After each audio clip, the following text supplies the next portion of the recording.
Welcome to this solution video. In question 1, we have a graph, trigonometric graph, whose equation is this, and they're asking us to write down the period of this graph. Normally, the period is the horizontal distance, this horizontal distance between two consecutive maxima or minima. But the problem is that we have one maximum here, we don't know where is the previous maximum or next maximum. Also, we have one minimum, but we don't know where is the next minimum or previous minimum. In such case, what do? We find the horizontal distance between the maximum and minimum they have given. So this horizontal distance we will find out. So it is from minus 270 to positive 270. So you can write horizontal distance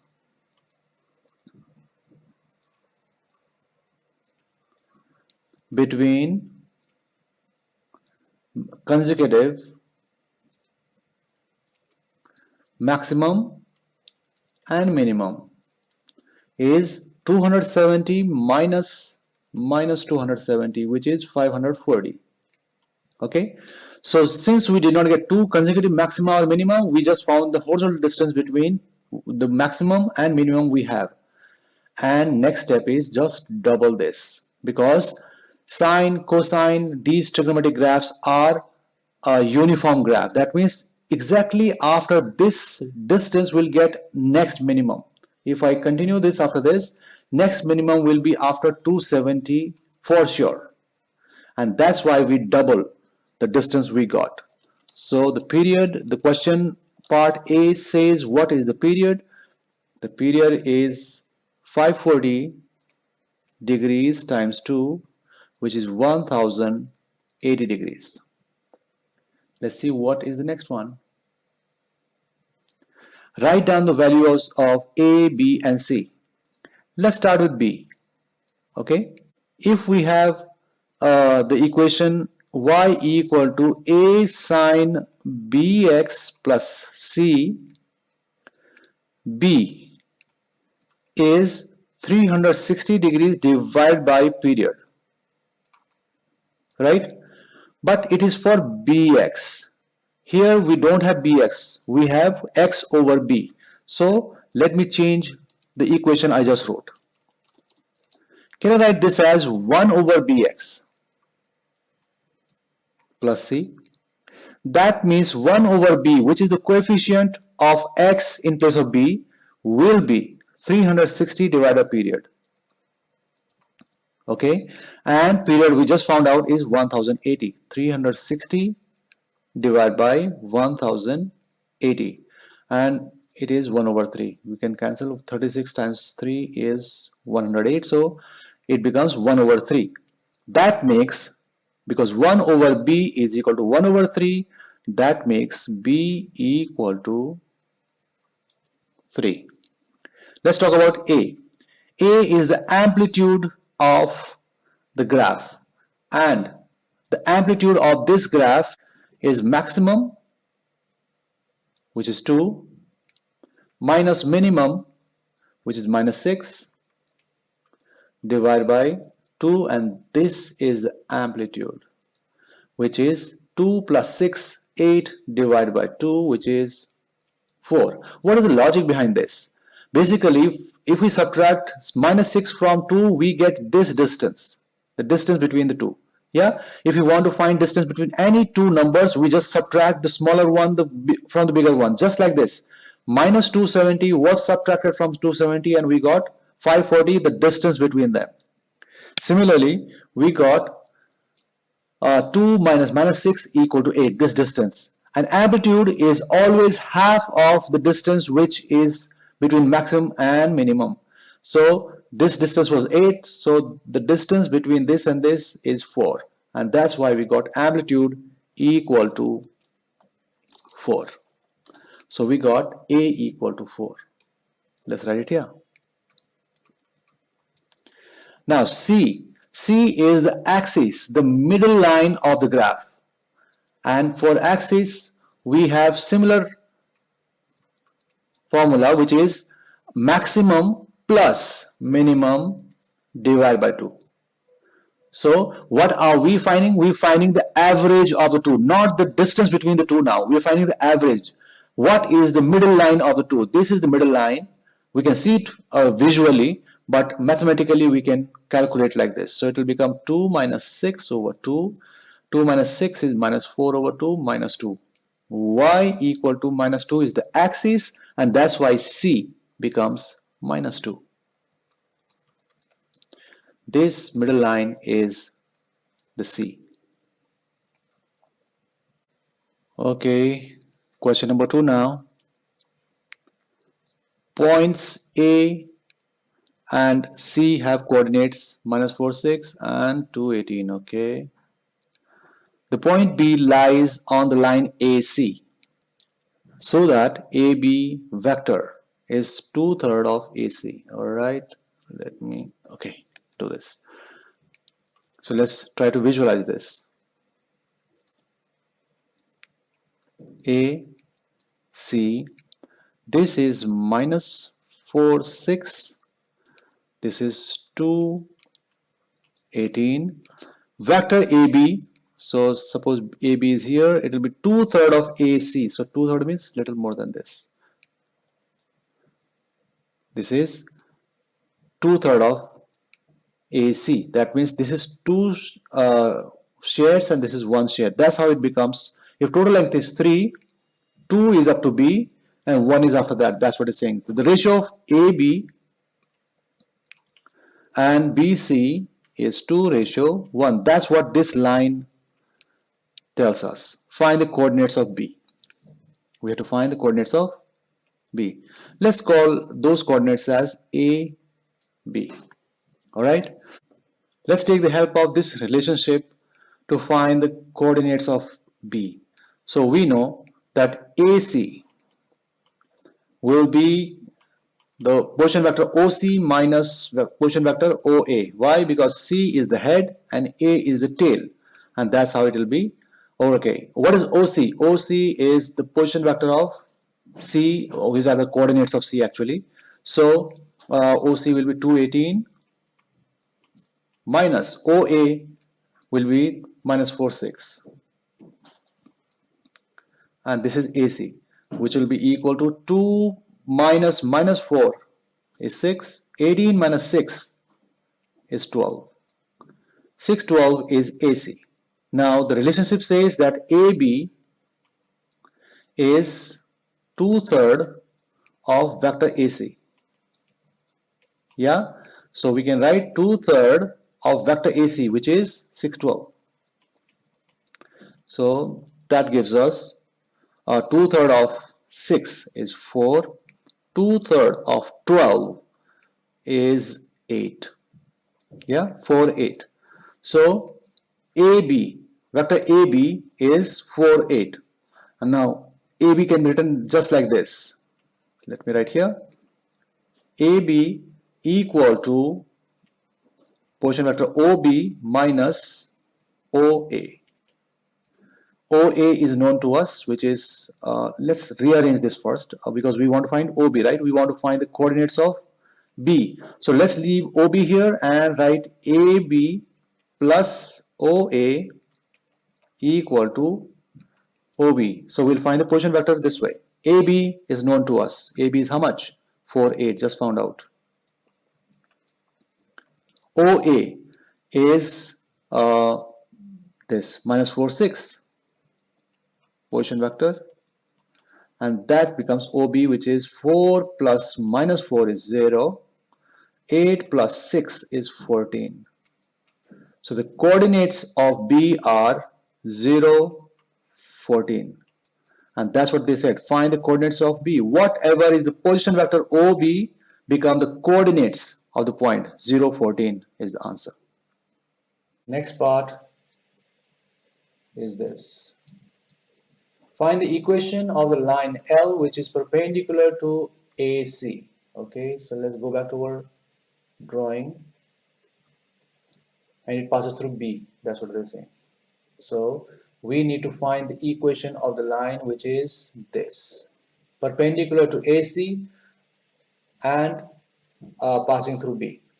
Alright, so to find the equation of a line, coordinate geometry is in picture now and vectors are gone. We know the equation of a line is y minus y1 equal to mx minus x1.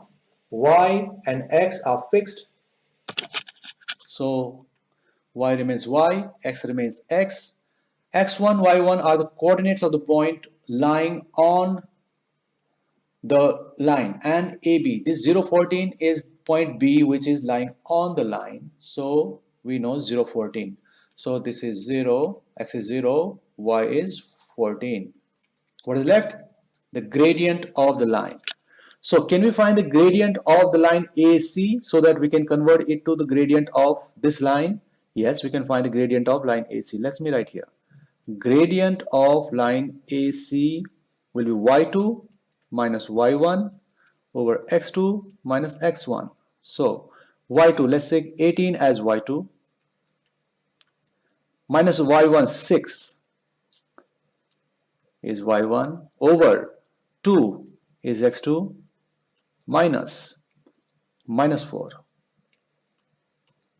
is x1. So the gradient becomes 18 minus 6 is 12 over 2 plus 4, 6, which is 2. Yeah. So we have to write the gradient of the perpendicular to this line. So the gradient of perpendicular line will be negative reciprocal of 2, which is minus 1 over 2. And that's what we will use here. And let's simplify this. Y minus 14 equal to minus half x. So are they saying no? No specific format. So let's multiply this whole thing by minus 2. Let's multiply by 2 so that we can bring that here. So multiply the whole equation by 2 so that this denominator is eliminated. So 2y minus 28 equal to minus x. This 2 cancels with this 2, so we are left with minus x only. Let's move the x to the left side and everything is complete. X plus 2y minus 28 equal to 0. This is the equation of the line perpendicular to AC. We could have left our equation at this juncture also, but I like to show an equation in a plain format. Okay, let's move on to the next one. Find the area enclosed by the line L. This line L we just found out. This one. Okay, and coordinate axis. All right. So suppose this is x axis, this is y, and this is L, whose equation is this: x plus 2y minus 28. So we have to find the area by this line, and axis means x-axis and y. This area we have to find. Okay. What is the area of a triangle? Half base times height. Correct? So we know the coordinates here are 0, 0. Somehow if I find this coordinate, we'll find the base. Somehow if we find this coordinate, we'll find the height. And then we can use this formula. There are other formula also, but I think this is the easiest one. So to find the x-intercept of this line, put y equal to 0.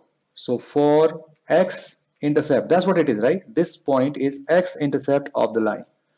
So for x-intercept, y is equal to 0. On every point on this line, y is 0. So that's why for this line also y is 0.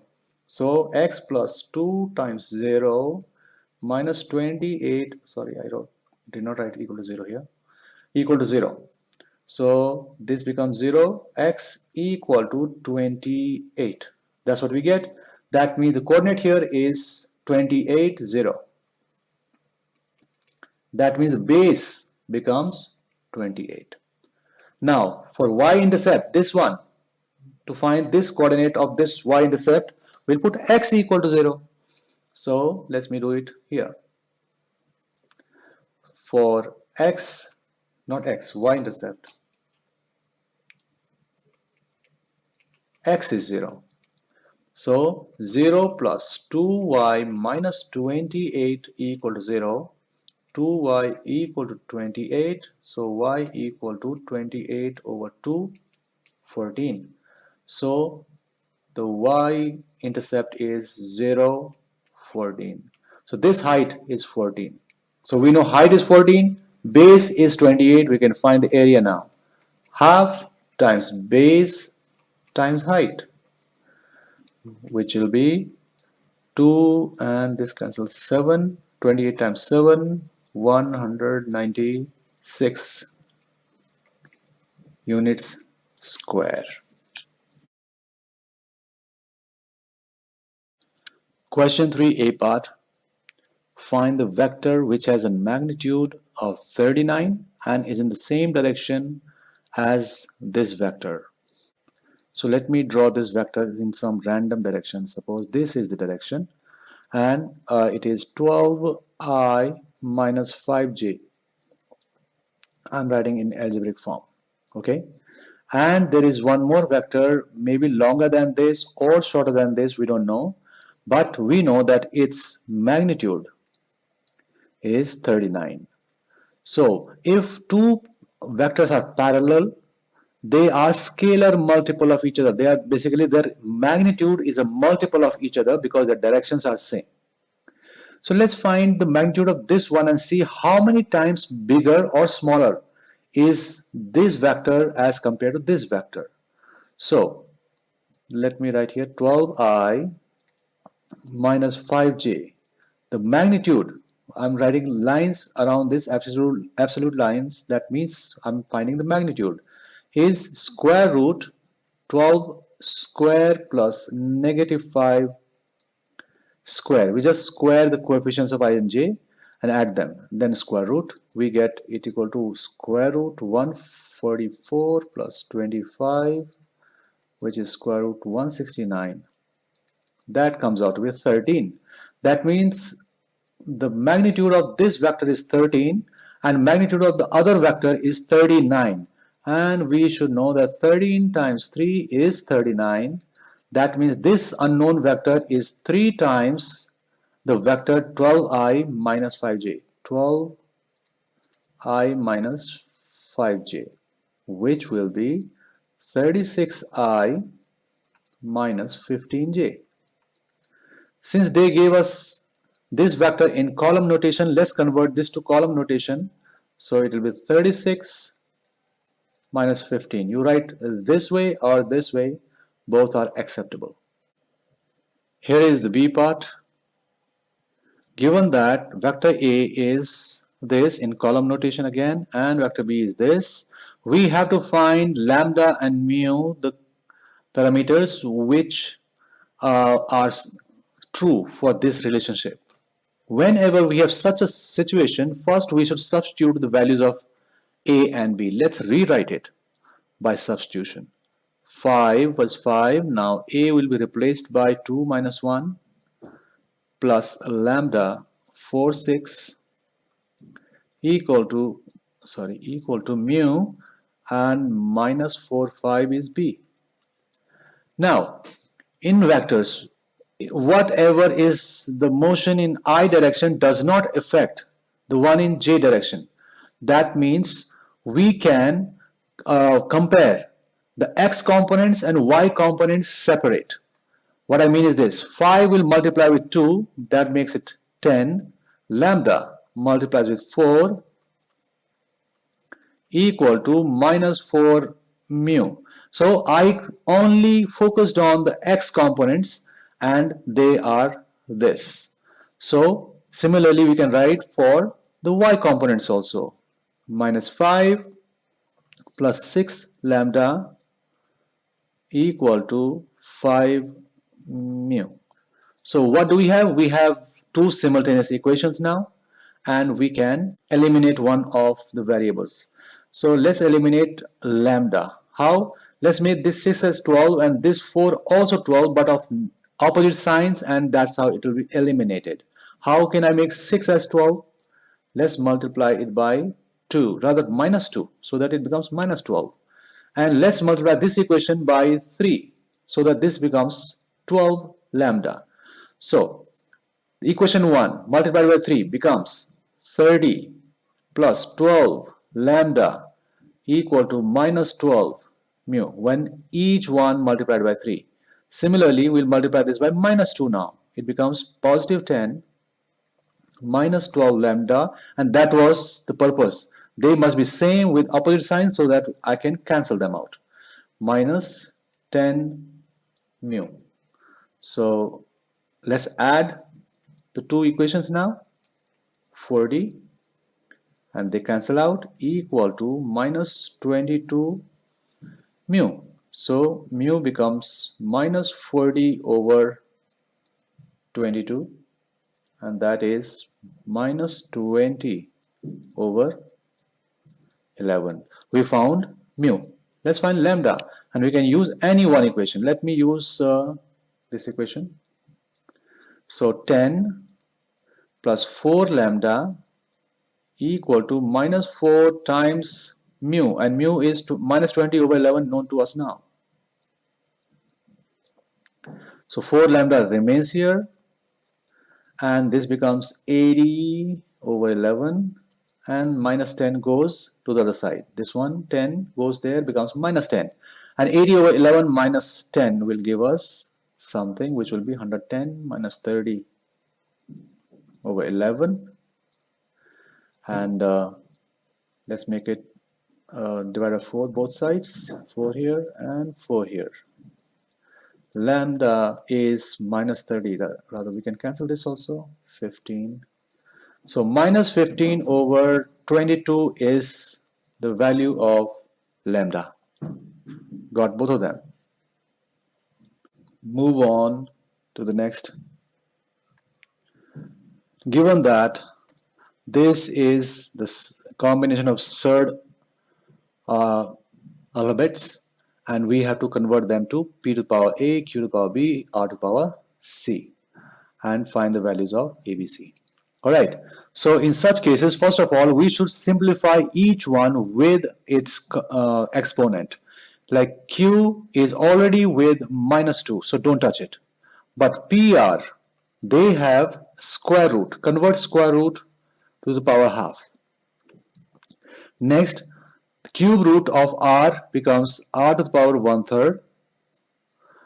PQ, both have minus 3 exponent with them, so give it separately to them. Whenever the contents are multiplying, you can apply the exponent to each content individually.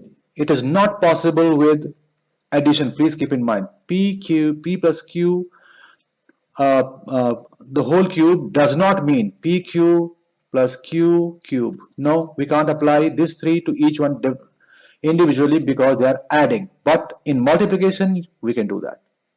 So let's simplify it further. Q again remains minus 2.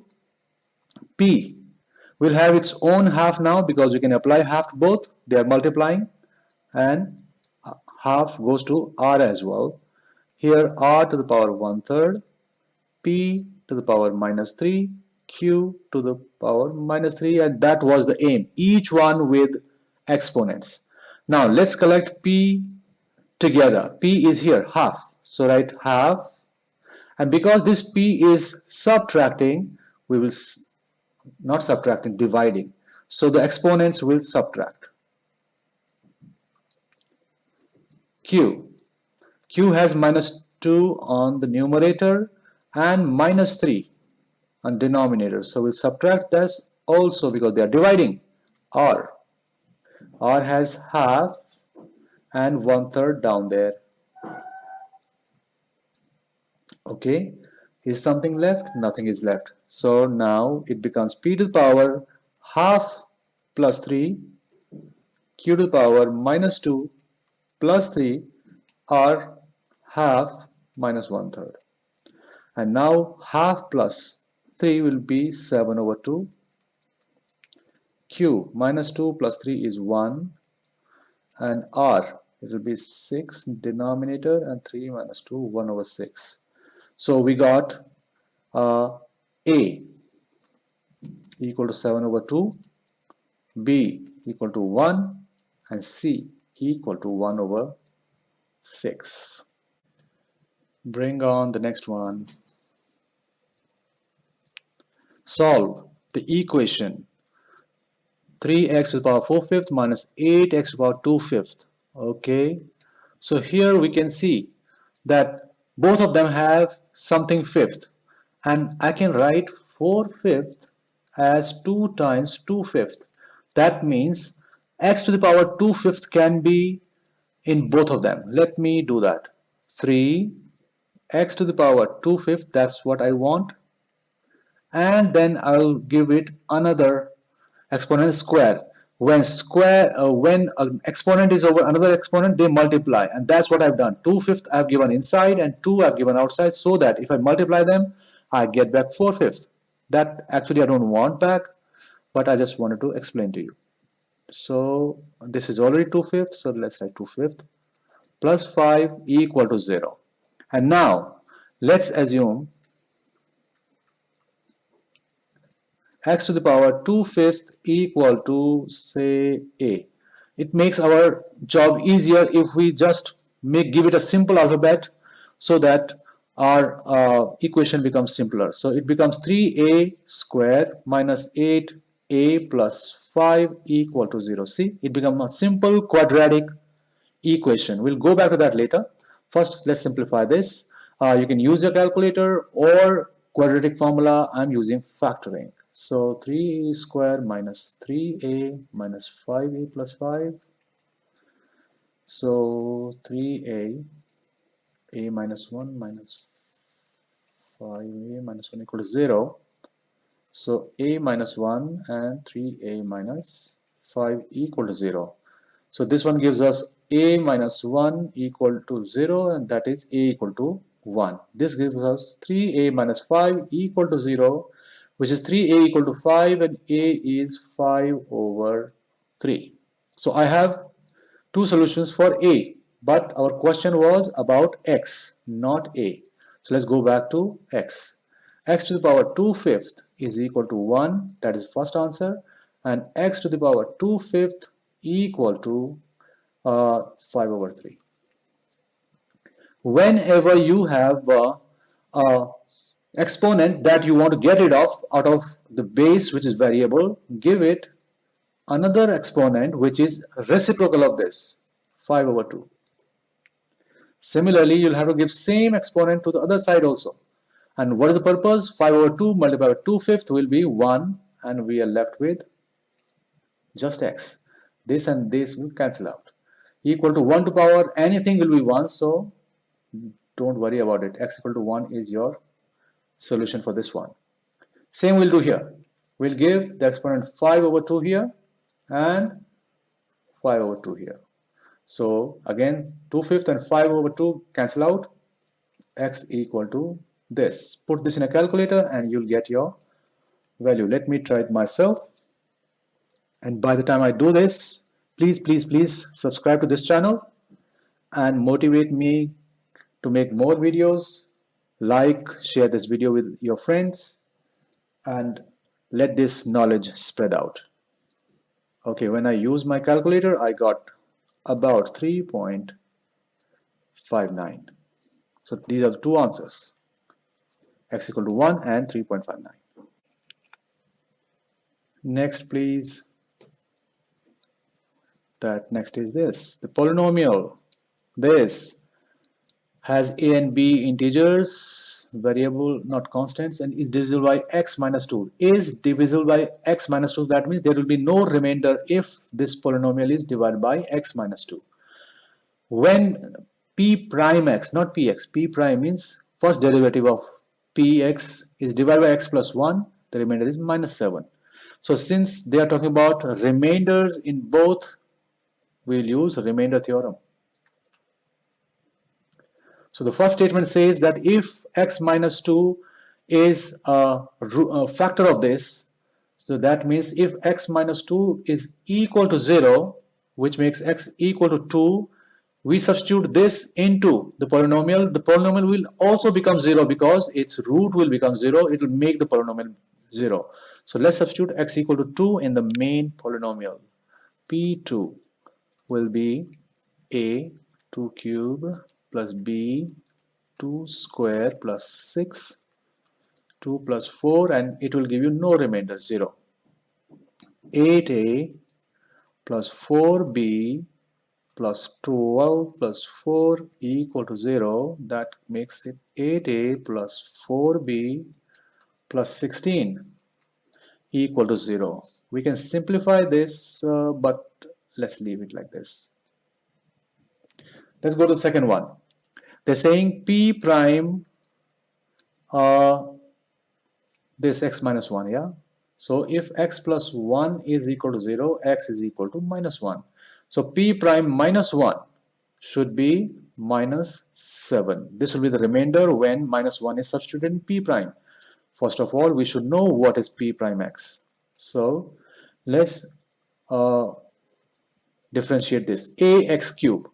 Ax cube will be 3ax square, bx square 2bx, 6x, 6, 4 is 0, so no need to write 4.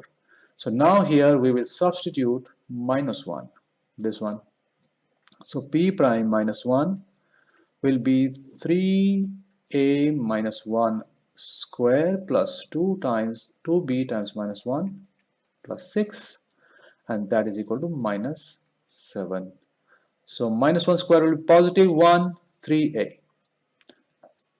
This becomes minus 2b plus 6, and let's bring 7 to the other side, and we are left with 0. So this gives us 3a minus 2b plus 13. This is equation number 2, and earlier we had equation number 1. Alright, now I need to eliminate one of them. Okay, 4b and 2b, they can be converted. So let's multiply this equation by 2 so that I get minus 4b in this equation. So it will be 6a minus 4b plus 26 equal to 0. Alright, let's 8a plus 4b plus 16. 8a plus 4b plus 16 equal to 0. And now they cancel out because they are exactly same with opposite signs. This becomes 14a plus 42 equal to 0. Let's complete it here. 14a equal to minus 42. A equal to minus 42 over 14. A is minus 3. And b we can find by substituting in any of the equations. Let's use this equation. 3 times a is now known to us, minus 3, minus 2b plus 13 equal to 0. So I'm not taking this 2, right? This I did to manipulate the equation. The original equation was inside. Minus 9 plus 14 is 4.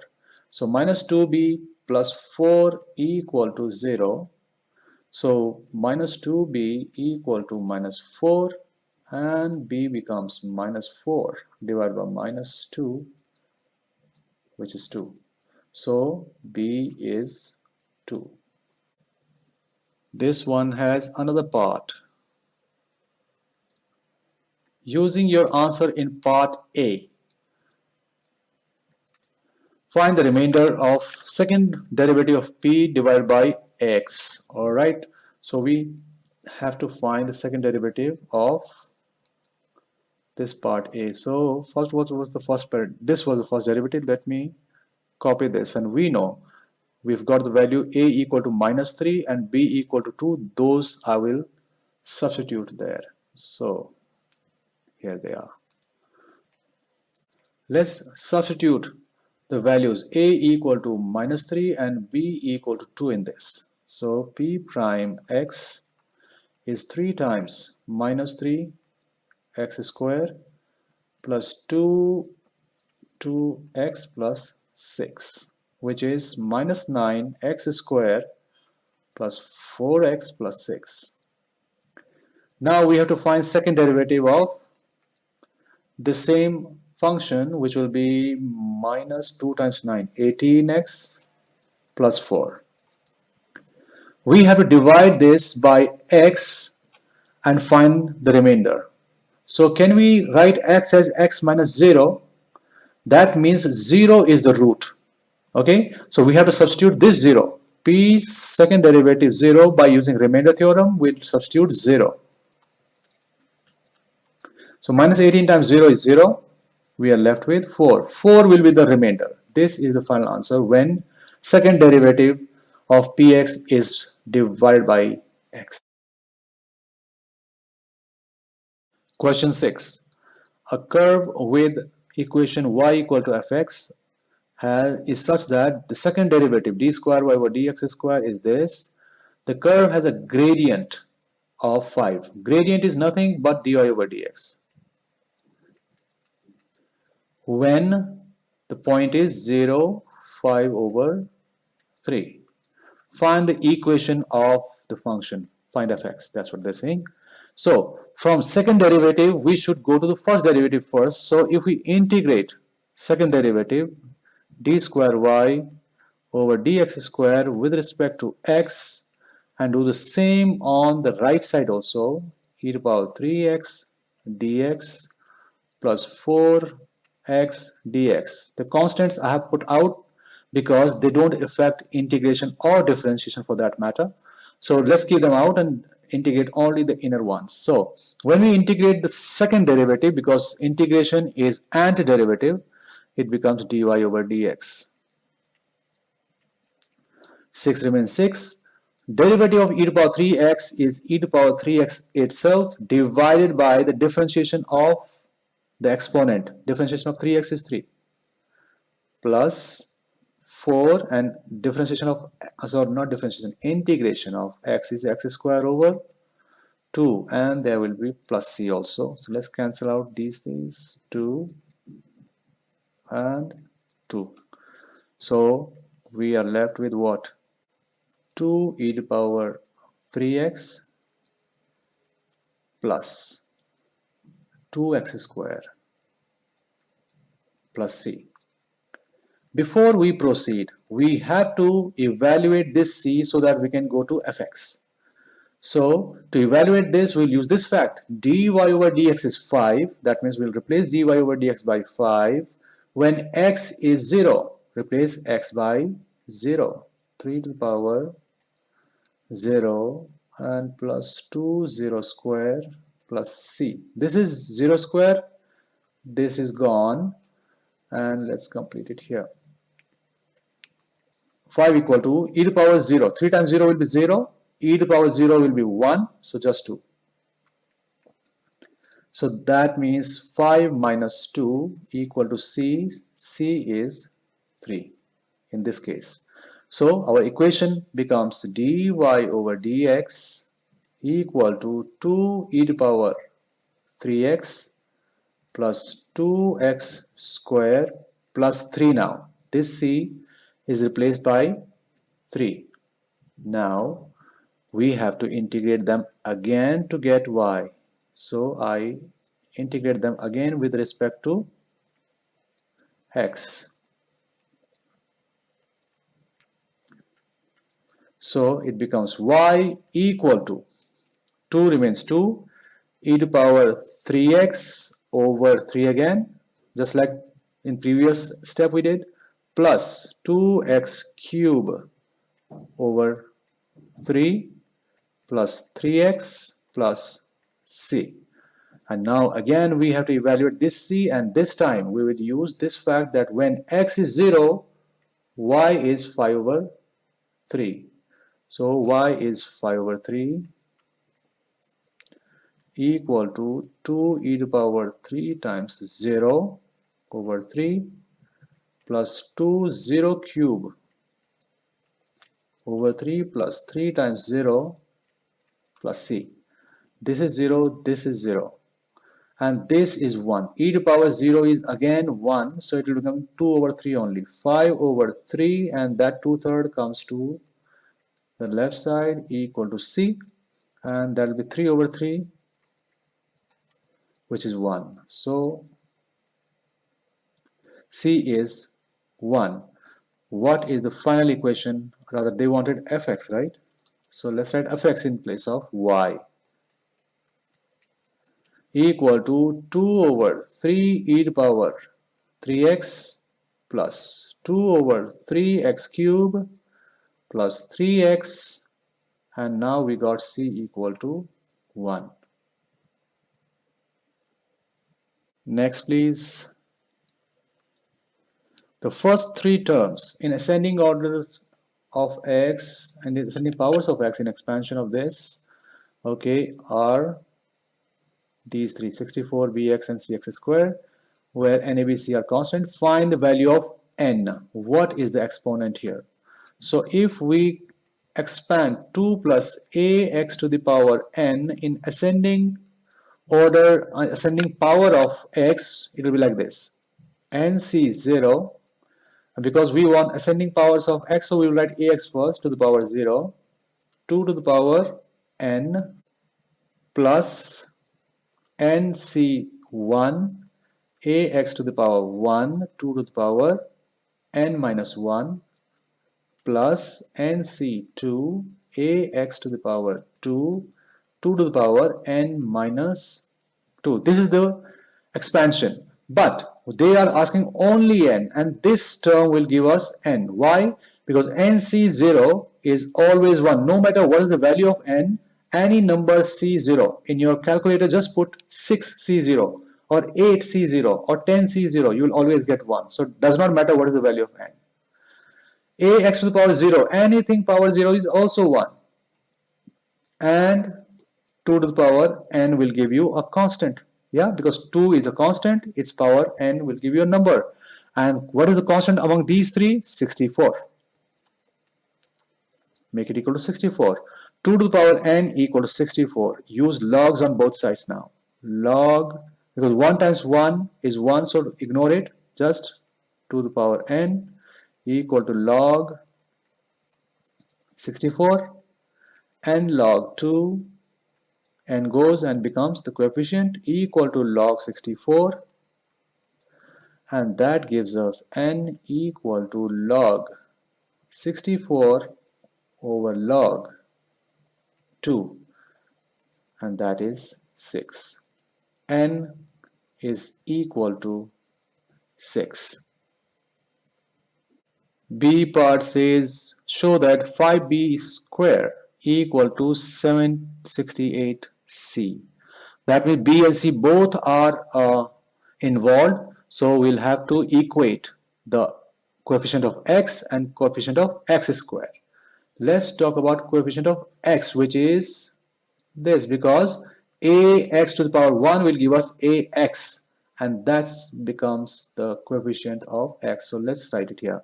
nc1, n is 6 now, we are aware, 6c1, ax to the power 1, and 2 to the power 6 minus 1, which is 5. Yeah, n minus 1 becomes 6 minus 1, which is 5. And what is the coefficient of x? Let's see here, bx. So it is equal to bx. So let's evaluate. 6c1 is 6, ax will be ax, 2 to the power 5 is 32, equal to bx. So get rid of x first, divide both sides by x so that we are not having x anymore. So 6 times 32 will be 192. Let me write here 192. A equal to b. This is one equation. Let's compare the exponents, the other coefficients of x square. nc2, which becomes 6c2 now. 6c2 ax to the power 2 and 2 to the power 4 equal to cx square. Yes, cx square. So it becomes 6c2 is 15. When we expand a bracket with two components multiplying inside, the exponent applies with both. So a square x square, just like we do in one of the previous questions. 2 to the power 4 is 16 equal to cx square. Again, get rid of x square from this, and we will get a relationship here, which will be 15 times 16 will be 240. And a square x square is gone. A square equal to c. And now in this relationship, if you see there, we want 5b square and c. That means a has to go. A has to be eliminated. So let me isolate a here. It becomes b over 192. Correct? And we will substitute this second value of a into this equation here. So this becomes what? 240. A is now b over 192 square equal to c. And b has to, no, 5 has to be b. So let's see what we can do. So let's open this bracket first. So it will be 240 times b square, because again square will apply with both, over 192 square equal to c. We have to keep 5 here in our that equation. 5 has to be here. So can I break this into two parts? What does it become? 5 times what? 240 divided by 5, 48. So 5 is here now. So 5 and b square will remain here. 5b square equal to c times 192 square. This 192 square cross multiply with c, and this 48 will be divided by 48, and confirm please, it is 768c.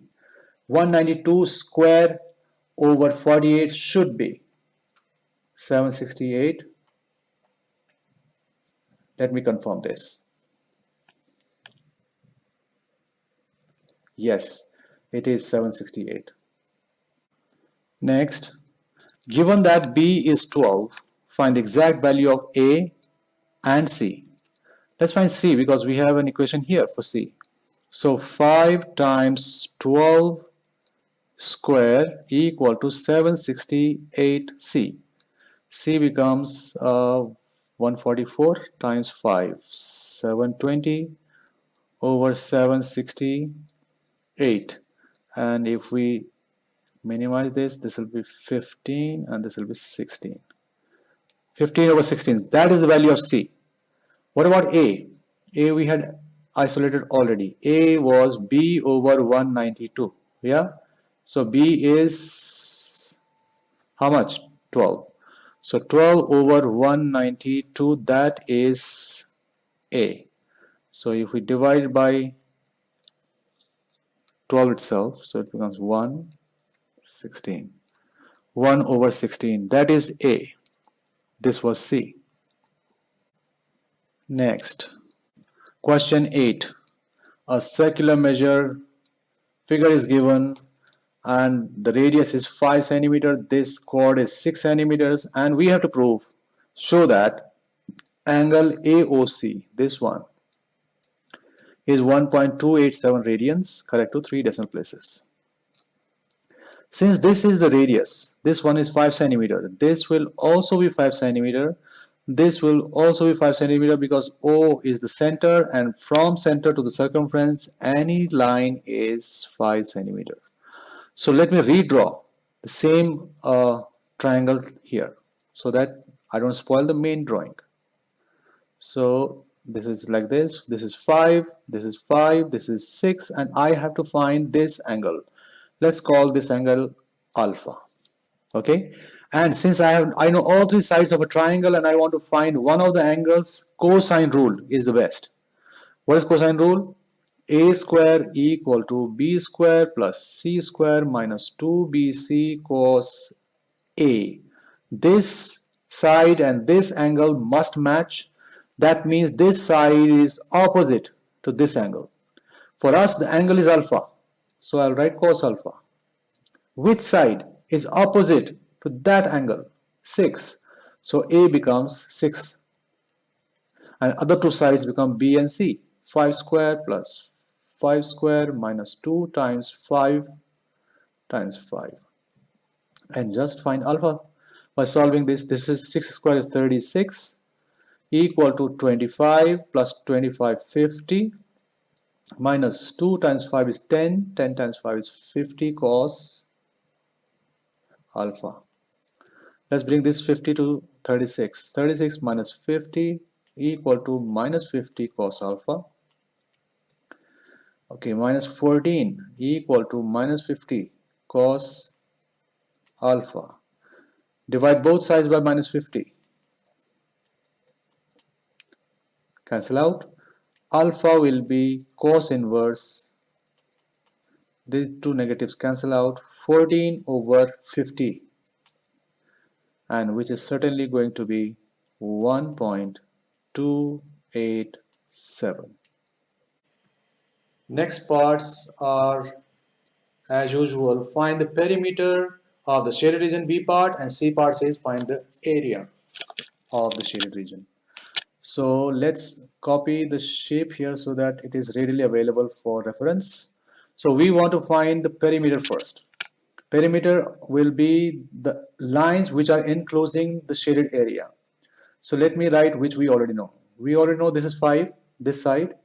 We already know this is 6, this is 5, this is 5, and this is 5. So everything is known to us except for this particular arc.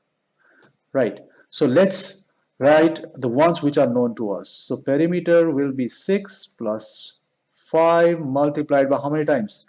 1, 2, 3, 4. Plus the arc. And the formula for arc is, let me write here, arc equal to radius multiplied with the angle that arc is subtending on the center. This is the radius, which is 5. And the angle it is subtending is same as the angle AOC, which we found 1.287. And just put this thing in your calculator and you will get your perimeter. And what I got was 32.4 centimeters. Let's talk about the area. Area will be the area of this sector. Let me change the color to show you this sector and this triangle. So area will be area of the sector plus area of the triangle. So area of a sector, the formula is half theta r squared. Theta is again the angle at the center, which is 1.287. So let me write in place of this, equal to 1 over 2 times 1.287 r square. R is the radius, we know it, 5 square. 5 is the radius. Done. Area of the sector is done. What about area of triangle? It is half AB sine C, where C is the angle between two sides of the triangle AB. We know that this is 5 centimeter, this is 5 centimeter, and the angle between them is 1.287. So we know this. Plus half 5 centimeter, 5 centimeter, and the angle between them is 1.287. Everything is replaced. Now just put this in a calculator and you will get the area of the shaded region as well. I got 28.1 centimeters square, the total area of the shaded region.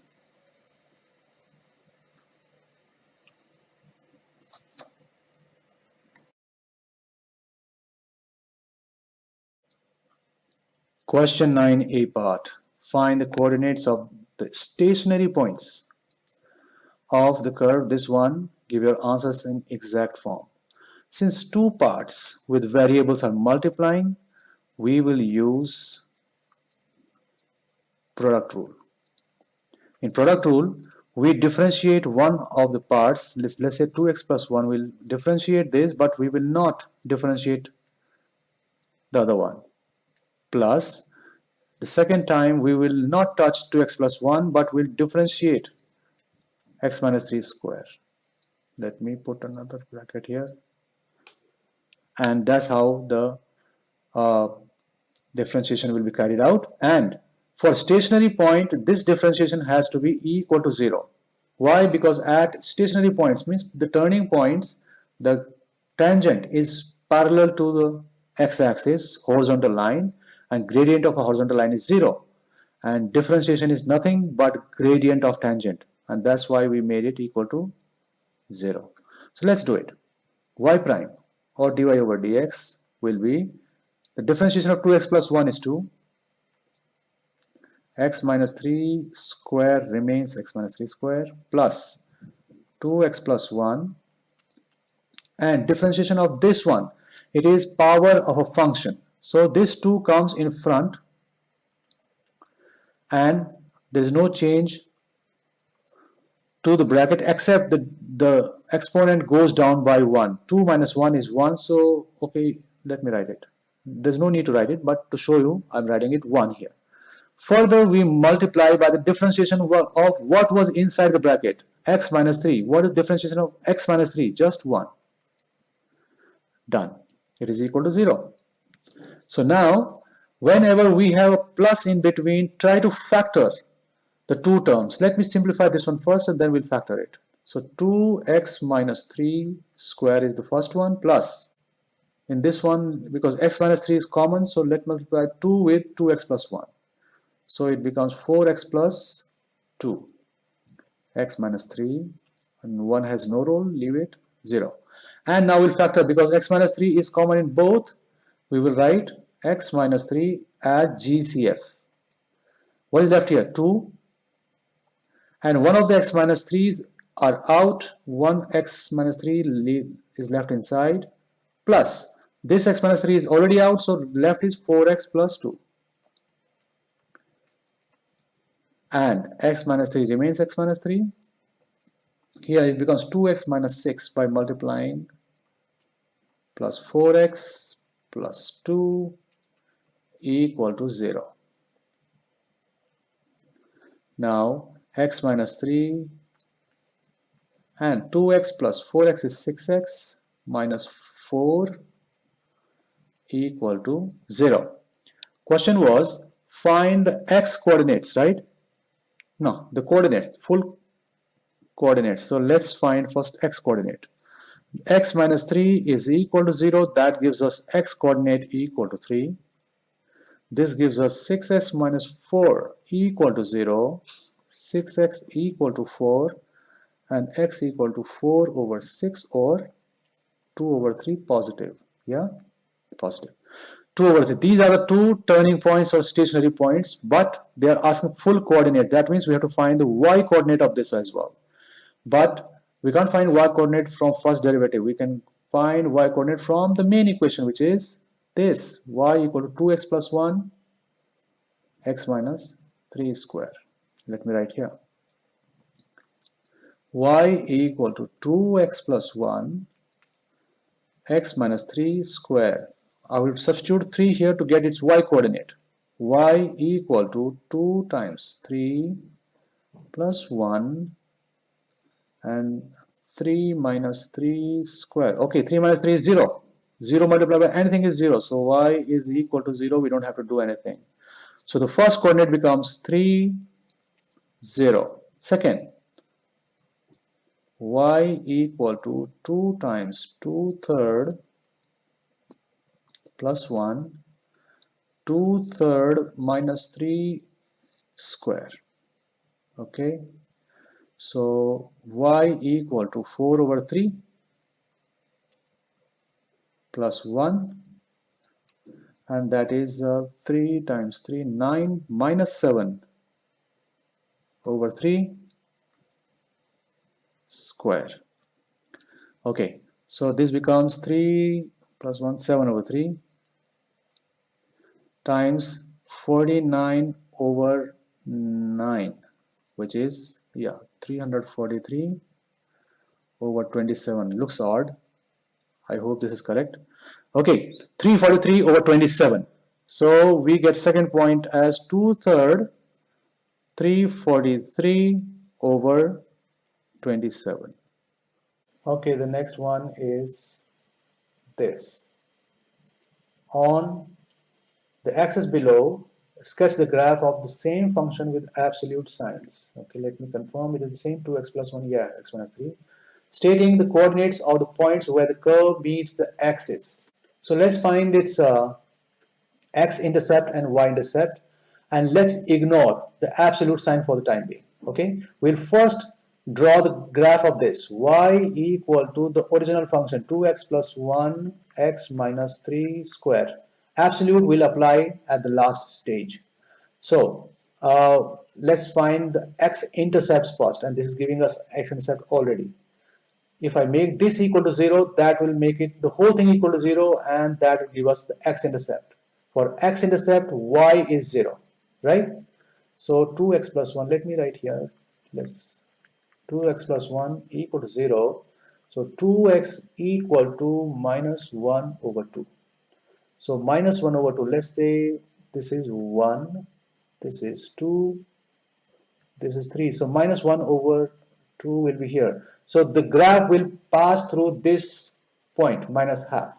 Second is x minus 3 equal to 0, which gives us x equal to 3. So 1, 2, and 3. This is the second point where it will pass. We have a turning point at x minus 3. That's what we got, right? X equal to 3, we got a turning point, 3, 0. Yes. So either the graph is turning like this or turning like this, other turning point will decide where it is. What was the second turning point? It was 2/3, 343 over 27. 343 will be more than 10. 2/3 and more than 10. So 2/3 will be somewhere here, and more than, let's say, because the scale is not that big, so we'll say somewhere here. So this one is 2/3, 343 over 27.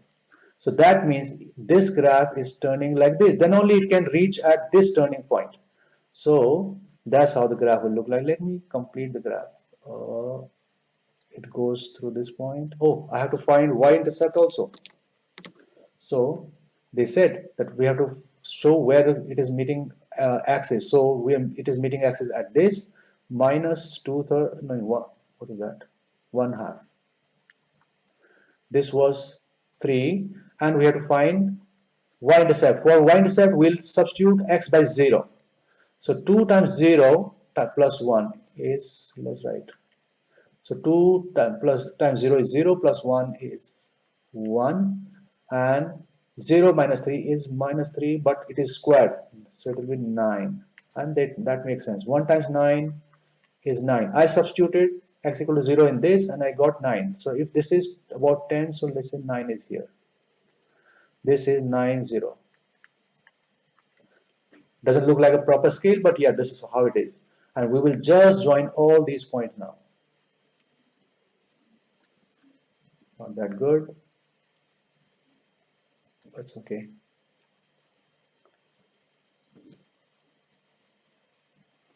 Okay, and this will join here, and this goes here.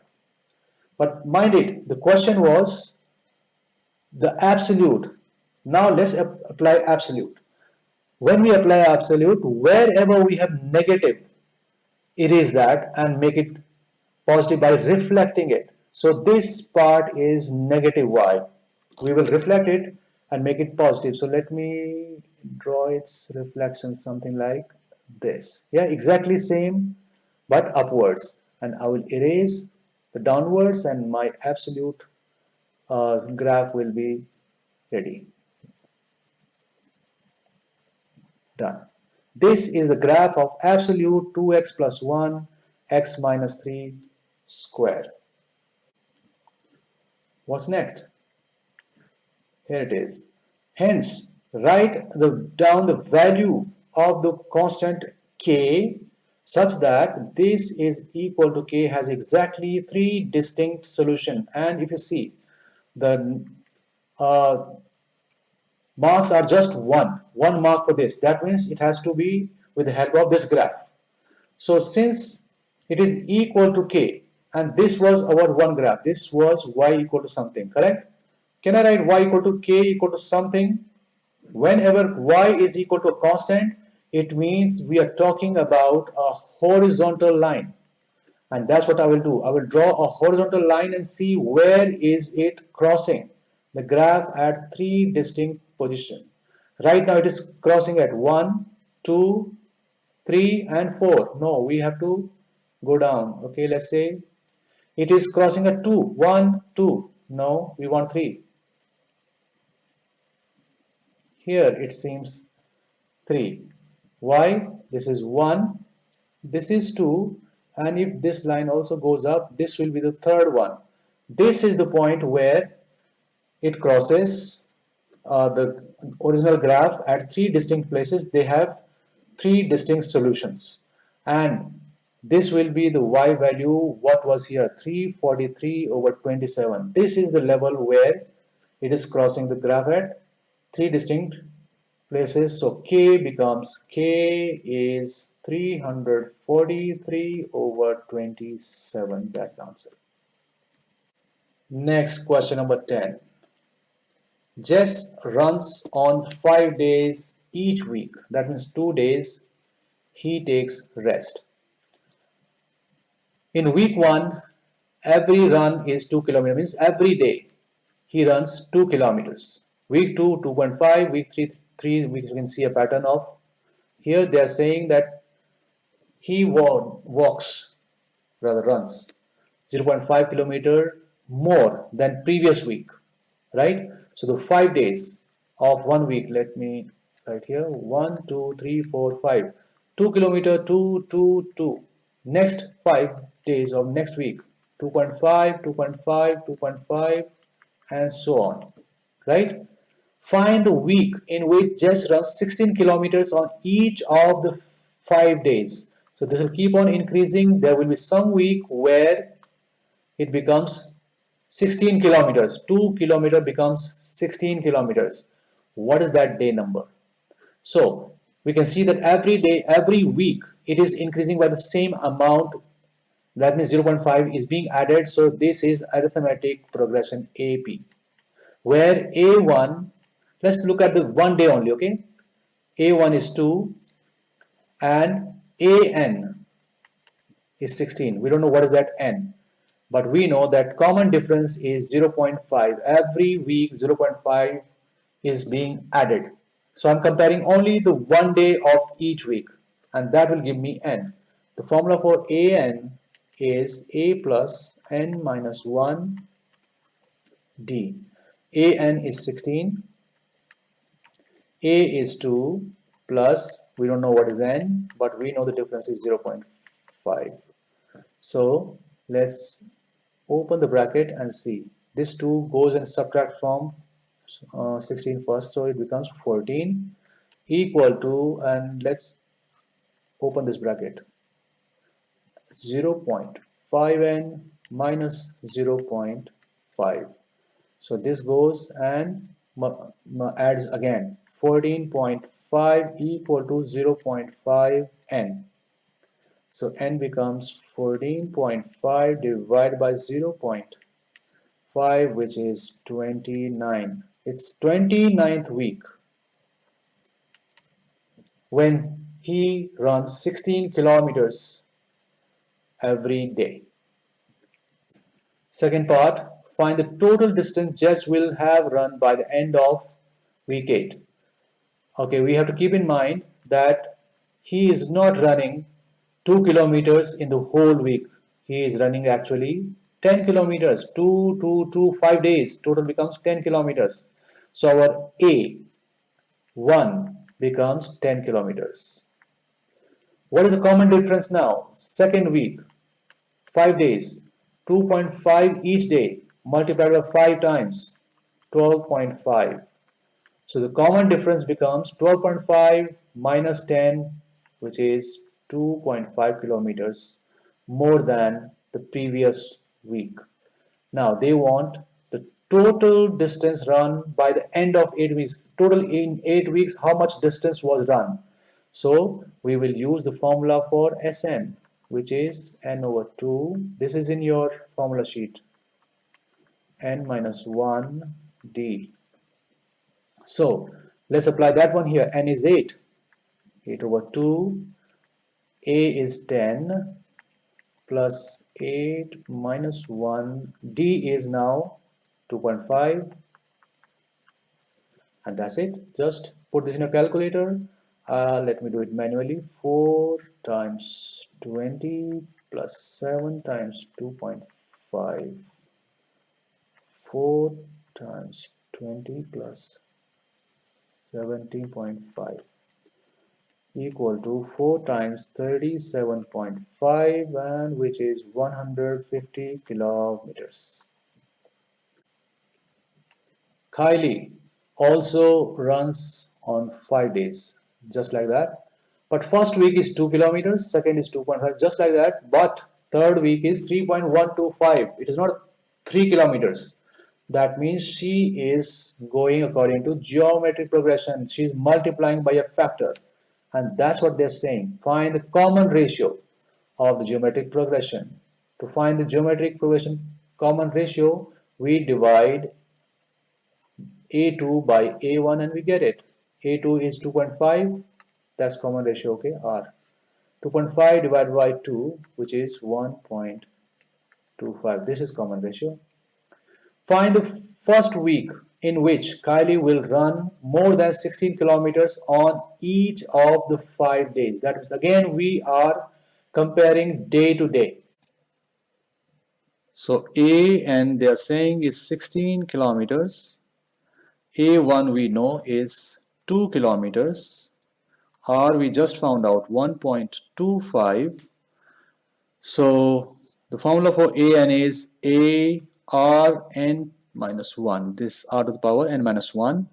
Let's substitute 16 equal to 2, 1.25 to the power n minus 1.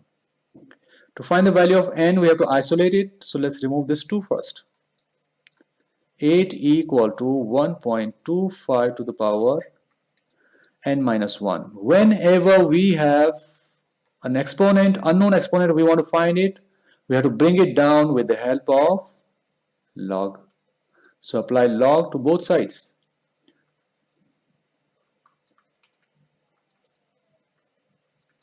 So this exponent of n minus 1 becomes the coefficient of log 1.25 equal to log 8. Yeah, so n minus 1 equal to log 8 over log 1.25. Let's try to evaluate it with the help of our calculator.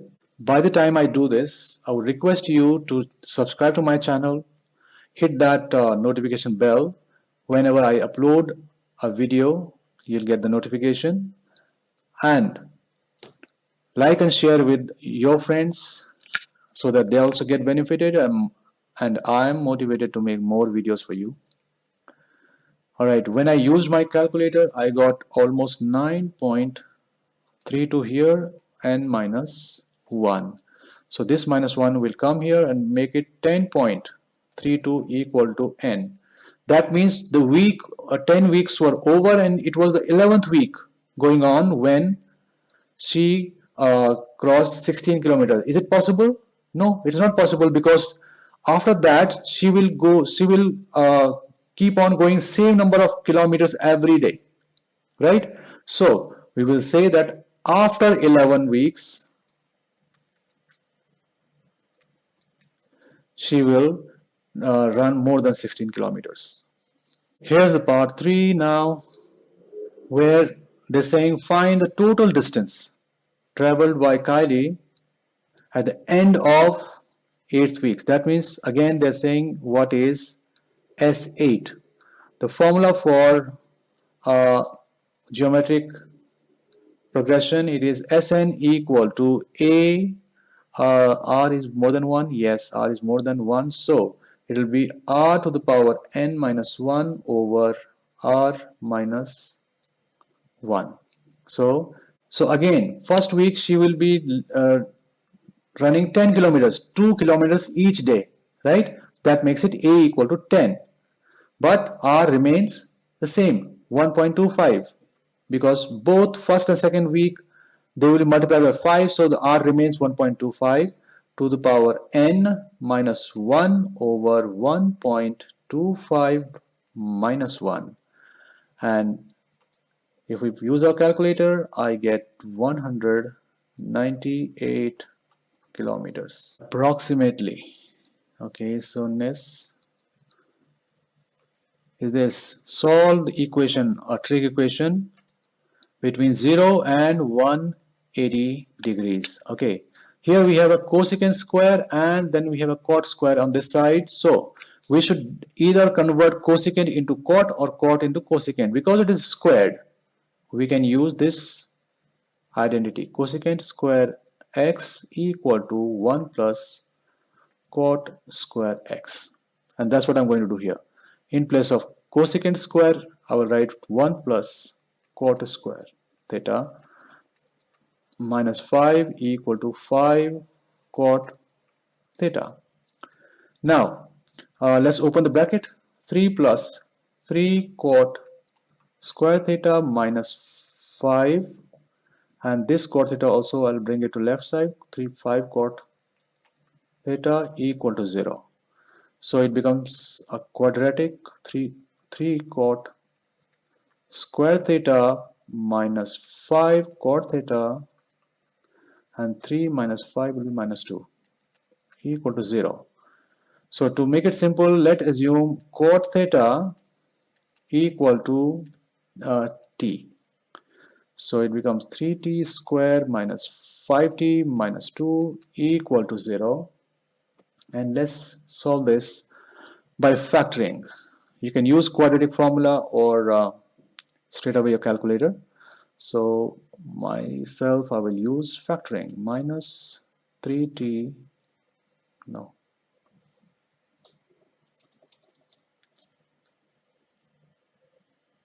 6t plus t minus 2 equal to 0.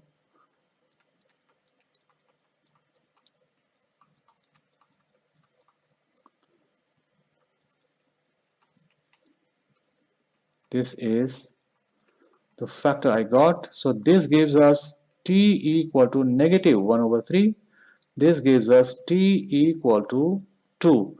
And we will use these two solutions to find theta now. So cot theta equal to minus 1 over 3 and cot theta equal to 2. Now the problem is that our calculator does not have cot. But what does our calculator has? The reciprocal of cot, which is tan. So let's reciprocate this cot. It becomes tan theta. So we have to reciprocate this also. Minus 3. Tan theta reciprocate 2. Half. And now we will find the angles for minus 3 and half for tan theta. So tan is negative in which quadrants? Tan is negative here and here, right? So let's find the acute angle by putting tan inverse 3, not minus 3. Tan inverse 3 in our calculators, because minus has already given us quadrants. Similarly, tan is positive in these two quadrants, here and here. We'll put tan inverse half for this. So I got this one as 71.6. So I will write 71.6, and I will not write that here because they're saying from 0 to 180 only. So we don't have to cross 180. Yeah? Yes. So this is the only answer we have, which will be this angle up to this line, which is theta. Yeah, theta equal to 180 minus 71.6, which will be 108.4 degrees. Okay, this one, tan inverse half, we get 26.6 degrees. And again, because 180 is here, we cannot write this answer. This is the only one which is 26.6 itself. So this is our second answer. So these are the two answers, 26.6 and 108.4 degrees. B part of the same question, but it has nothing to do with the A part. It is a new question. Sine phi plus pi by 3 equal to minus half. So we can write phi plus pi by 3 equal to sine inverse minus half. Our solutions should be between minus pi and pi. That means if we go this way, this is pi. If we go this way, minus pi. But please keep in mind, we can cross the limits also. Why? Because this pi by 3 may bring us back into our range, our domain. So let's use this. So sine inverse minus half. Sine is negative here and here. Sine inverse half we have to find now, because negative has given us the quadrants, which is pi by 6. So pi by 6 here and pi by 6 here. So let's start by the first angle, which is this one. Let's start from 0 and reach here. See, it is crossing pi. It crossed pi, correct? But no problem. Because of this, we may come back into our range. So phi plus pi by 3 equal to, it is pi plus pi by 6, right? That is the angle. And phi becomes pi plus pi by 6 minus pi by 3. So the LCM is 6. So we can write 6 here. 6 plus 6 pi plus pi minus 2 pi. So how much that will be? 7 plus minus 2, 5 pi by 6. See, we came into our range. 5 pi by 6 is less than pi, and that is acceptable answer. Let's go to this way now. This is the first one, so we will use a negative direction. I could have gone this way also, this here, but pi by 3 is a small angle. It will not bring it back into our domain, so I'm not attempting that one, but I will go in opposite direction here. I have some doubt that we will get our answer, but let's still try. We should always try which makes sense. So phi plus pi by 3 equal to this angle, pi by 6. Minus pi by 6 rather. It is in opposite direction, right? So it will be minus pi by 6. So phi equal to minus pi by 6 minus pi by 3. So again LCM is 6, so this becomes 2 pi. Minus pi minus 2 pi over 6. Please, if I'm doing it mentally, if you have any problem, just use calculator. That can easily give you the answer. It gives you minus 3 pi by 6, which is minus pi by 2, and yes, that makes perfect sense. This is minus pi by 2 here, which is more than minus pi, we should say. Yes, this is the second answer. Third, let me go to this angle here. Okay, so phi plus pi by 3 is minus pi. Yeah, I'm going in opposite direction. Minus pi is this one, plus pi by 6, because pi by 6 is in opposite direction of minus, so I have to write plus. So phi equal to minus pi plus pi by 6 minus pi by 3. So it becomes minus 6 pi plus pi minus 2 pi over 6. Minus 8 plus 1. Minus 7 pi by 6. It crossed our domain, so no, this is not acceptable answer. So these are the only two answers. Phi equal to 5 by 6 and pi by 2, minus pi by 2.